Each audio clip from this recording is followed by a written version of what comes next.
مرحبا وأهلا بكم في برنامج داخل واشنطن. معكم مضيفكم روبرت ساتلوف.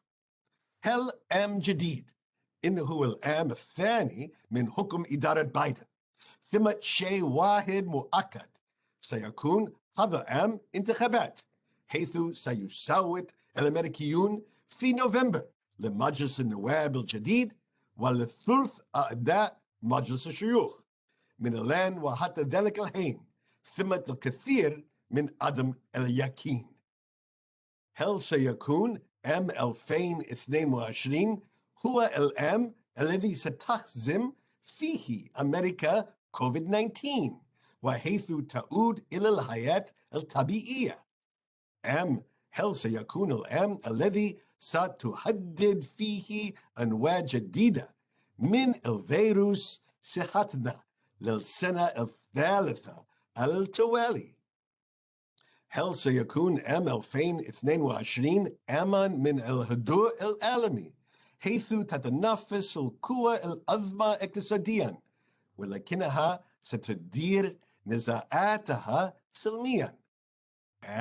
هل سيكون العام الذي ستسبق فيه الصراعات عنيفة من أوكرانيا إلى تايوان إلى الجدل حول برنامج إيران النووي؟ لمناقشة أحوال العام المقبل يسعدني أن أرحب باثنين من أذكى الخبراء في واشنطن، ستيف كليمنز وتود جيلمان. Welcome back to داخل Washington. The year 2021 ended in a great deal of uncertainty. 2022 opens just the same way. And to help explain what we're likely to see on the political agenda in the coming year, I'm delighted to welcome Tod Gilman and Steve Clemens. Gentlemen, thank you for joining me this morning. Great to be with you, Rob. The administration ended 2021 on what I call the blues. The last 4 months since the Afghanistan withdrawal, the rise of inflation, the return now of a new variant of COVID, the Omicron variant, not a great few months for Joe Biden. How does President Biden begin the new year by resetting the agenda and starting the year off on a good foot? Tod Gilman. Well, I mean, he has to try to get the economy back on its feet. We've seen incredibly low unemployment toward the end of 2021, down to 4.2%, which is terrific, best since, 1969 or something. And that's good, although part of it is because people have been leaving the workforce and quitting, which is also just a reflection of an economy in transformation. That the COVID era allowed people to start imagining not going into offices anymore, at least not the same offices they had been going into. So he needs to do whatever he can to juice up the economy, particularly because time is short before the November elections, when history tells us that his party is going to lose control of Congress. And of course, he needs to keep pushing very hard to get more Americans vaccinated against coronavirus. And at the end of 2021, we've seen number like 30% of the population is still refusing to get vaccinated. That's too many. And part of it is just anxiety. Part of it is a culture war, which is fueled by the Trump-Biden friction that we've seen. But it's a problem. Whatever the cause is, Biden needs to really put his thinking cap on to find ways to persuade those holdouts. Steve, what are the biggest decisions over the first 100 days of 2022 that Joe Biden will have to face that could change his political prospects? Well, I think Joe Biden is going to have to deal with some of the headaches and the hangover of 2021, because I'm one who doesn't believe they're going to get their big defining legislation, the Build Back Better legislation, through this year. And I think there is recalcitrance within the Democratic Party about it right now, and a push to have that legislation come up in the spring.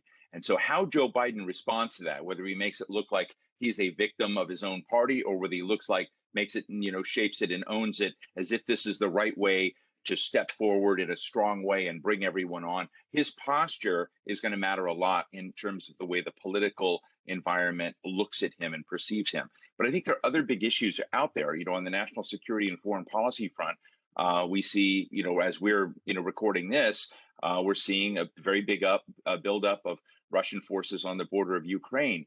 Now, why that matters is that the Biden team has defined Ukrainian security as defining for this country and for the West, and has made this a major challenge for the transatlantic relationship. Had they just sort of ignored it, and let Ukraine sort out its own problems, it might not be as important. So big national security and foreign policy questions lurk for Biden in whether he looks as if he's weak or strong on the global stage. And the administration had talked about this important pivot to Asia to deal with China. And Moscow is basically saying, nuh-uh, wait, we're over here causing these problems. So there is that.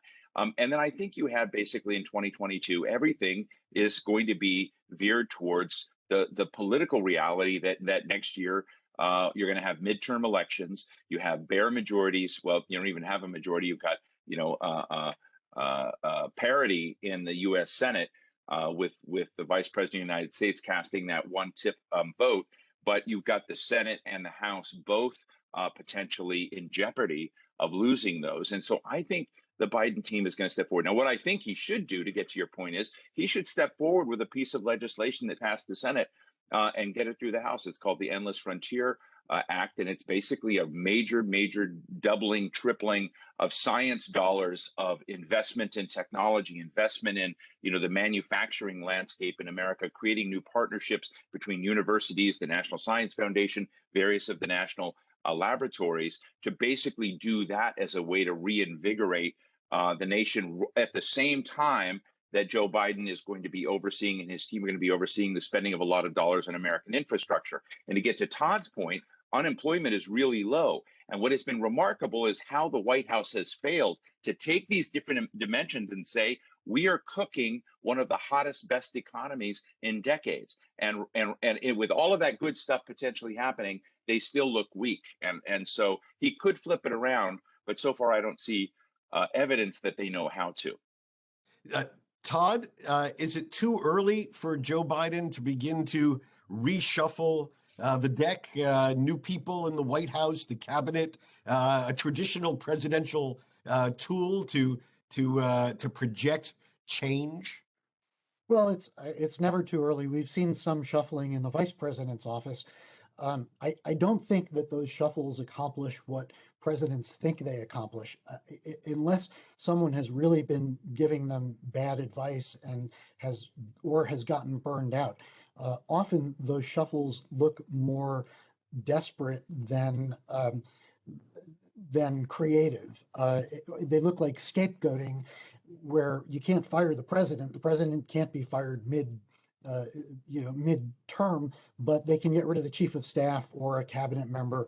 But I don't think that that's what we're going to see. I do think that Biden needs to improve on his messaging. So one of the things that Steve was talking about, the inflation rate. So for instance, towards the end of 2021, toward the end of the first year of the Biden presidency, inflation is at a terrible rate, 6.2%, worst year-over-year inflation rate in 30 years.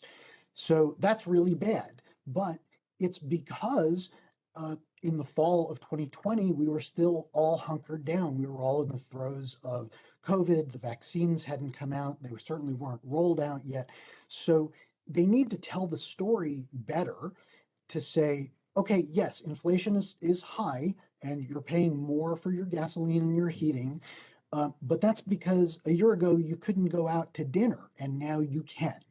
And they have been so ineffective at getting across that message. Now, I'll also agree that Ukraine is looming over absolutely everything. Ukraine is a very important buffer for Russia. It's in the Russian psyche that Ukraine has been kind of part of the Soviet Union, obviously, and our brethren. And now that it has shifted more westward and democratic, this is a real threat on Putin's door. And to the extent that that Biden can signal, no, we're not going to incorporate it into NATO, so you don't have to be really, really worried, without coming out directly and publicly saying that, which would, of course, make NATO allies very angry, he might be able to tone this down. But, you know, Putin's got troops on three sides of Ukraine. And this is about as big a foreign policy crisis as any president could worry about facing. And I worry about it. I'm sure that the White House is very heavily focused and will be for a while. And just to reinforce, emphasize something Todd said, I think what's really interesting at this moment is the world is watching this. The Chinese are watching this. They're watching Joe Biden say, if you invade Ukraine, we're going to slap you with sanctions. And it just looks pathetically weak to the minds of many people around the world as something that is incredibly inadequate of sending signals to Vladimir Putin. When has he ever been moved one way or another on sanctions? And guess what lies behind that is the question about Taiwan. Should you have a situation where essentially Ukraine is forfeited because of the way the White House has adopted Ukrainian security as a priority for this government? And some people think they went overboard with that and created this test for Vladimir Putin to challenge Biden and to look yet again like the one who's ascendant and America floundering around. Well, that's going to have dramatic implications for Taiwan and China. And then what happens there? I was going to say, I'm glad you raised Taiwan, because it's the exact analogy. The strategic ambiguity that the United States has pursued with Taiwan has kept the temperature down for a long time with China over Taiwan, and there has not been that ambiguity with Ukraine. And that's one of the reasons that this has been escalating. Not to inject my own regional focus in this, but the Iranians are watching both Ukraine and Taiwan as well. They just blew us off in the Vienna negotiations, largely because they don't think there's a serious American sense of consequences for their bad action either. So when we come back after the break, we're going to look at how the Republicans are looking at 2022 and some of the other issues that will be on our American agenda in the next year, in just a moment. Inflation is back, with consumer prices up more than 6% in the month of October over a year ago. That's the highest rate in 30 years. Now, most young people in America don't even know what inflation really is, since we've had so many years of almost zero interest rates and inflation hovering at a very manageable 2%. But there was a time when inflation was a silent killer, destroying the assets of Americans faster than they can earn a paycheck. Of course, we've never had the inflation, say, of Weimar Germany, when $1 was at a point equal to 4.2 trillion marks. But it was debilitating in American terms. Since our independence, the highest inflation rate in our history was about 30%, way back in 1778. In the period of time since the introduction of the Consumer Price Index, which lets us gauge inflation, the worst inflation was just under 20% in 1917. And then there were the 1970s, when the average inflation for the entire decade was about 7%, meaning much of that period was in double digits. I recall a joke about inflation, that it was cheaper to take a taxi than the bus, because a bus you pay with current dollars when you get on the bus, and a taxi you pay with less valuable dollars at the end of a trip. Is inflation a serious economic threat? It can be. Let's make sure it never hits these levels.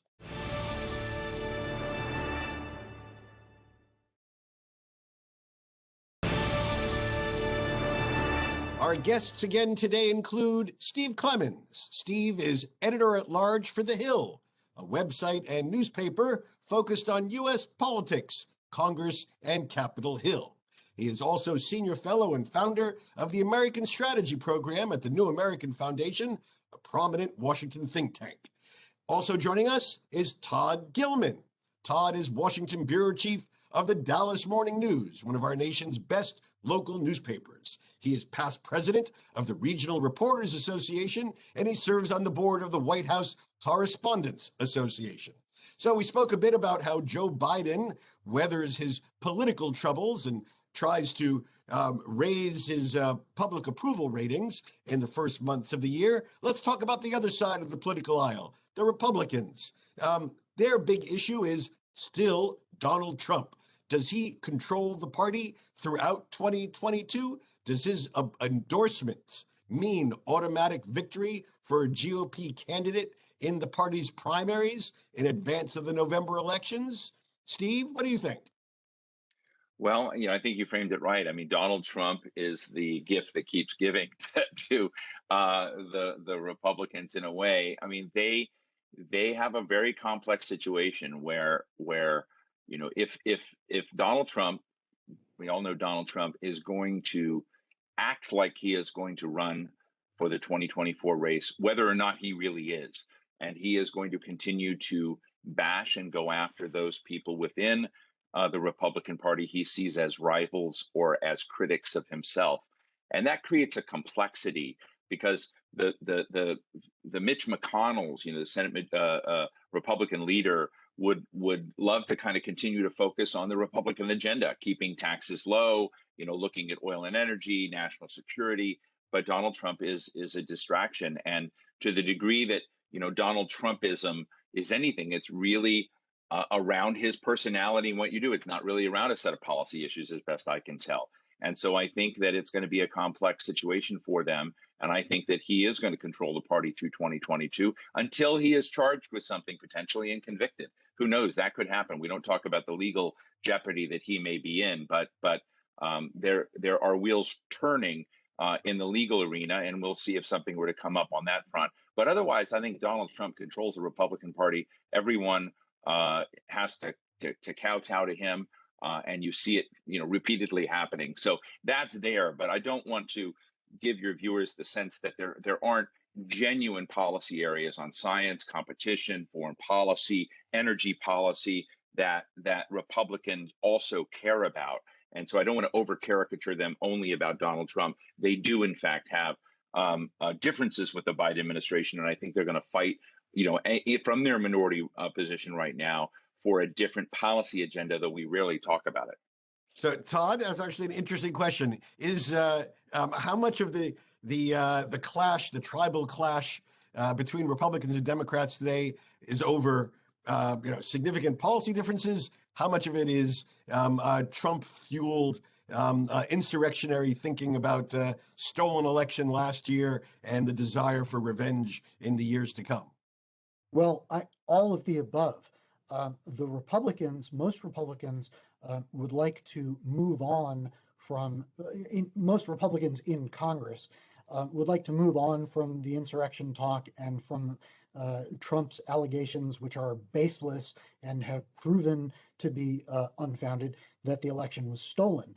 But they can't get away from Trump himself, and Trump does like to talk about those things. So there's an interesting struggle within Republican circles where they do have all of these ideological struggles against Democrats, but they have to make sure, as individual candidates running for re-election, that they don't anger Trump. There are many, many Republicans who can easily win re-election without his help, but they can't win re-election in a primary if they're going up against him. If Trump supports an opponent in the Republican primary, that is a huge problem for Republicans. And that's one of the reasons. So that is how Trump rules the Republican Party, is through fear, not through love. Now, all of that said, there are genuine differences, as Steve articulated. All right, so gentlemen, we're about to run out of time, so just 2-word answers. Who controls Congress at the end of 2022? Steve? I think the Republicans will. Both houses? Yes. Todd? I agree. Yes, Republicans will You heard it win here on first. elections. Republicans controlling both houses of Congress at the end of 2022. So if you really liked our national deadlock in 2021, you're going to love it at the end of the year. Todd Gilman, Steve Clemens, thank you so much for joining us in setting the agenda for the year 2022. Before we get too far into the new year, I want to take a few moments to remember some of the most consequential people we lost in the year that passed. Their lives and achievements are not only memorable, they can be inspirational. And I think both Republicans and Democrats would agree our deeply divided nation could use a bit of inspiration. Let's remember these six: two from the world of government, two from the world of politics, and two from the world of performance, one in sports and the other on stage and screen. Taken together, they represent the finest of what it means to be American. From the world of government, the two I recall are George Shultz and Colin Powell. They came from very different backgrounds to fight in uniform, a Marine and an Army officer, and then rise to become secretaries of state to Republican presidents.